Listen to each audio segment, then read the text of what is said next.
Bomb, Har Har Mahadev.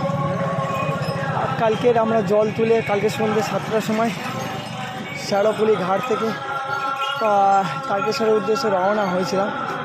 রাতে দেড় ঘন্টা এক জায়গায় বসে থাকার পর কনস্ট্যান্ট চলছি।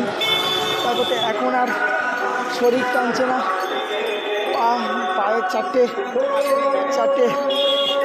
ছালি পড়ে গিয়েছে, হেঁটে রক্ত বেরোচ্ছে।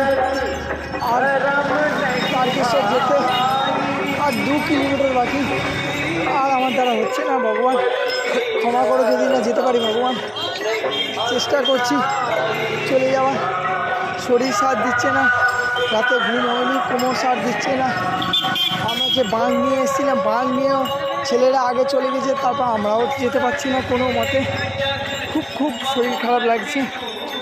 হে প্রভু, তাড়াতাড়ি পৌঁছাবে प्रभु। देख पैर का हालत देखो,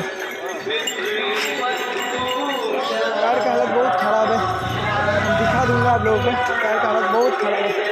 और 2 किलोमीटर बाकी है। हम और भाई दोनों का हालत इतना ख़राब हो गया, देखो इसका भी हालत इतना ख़राब हो गया, क्या बता। हम लोग नहीं जा पा रहे।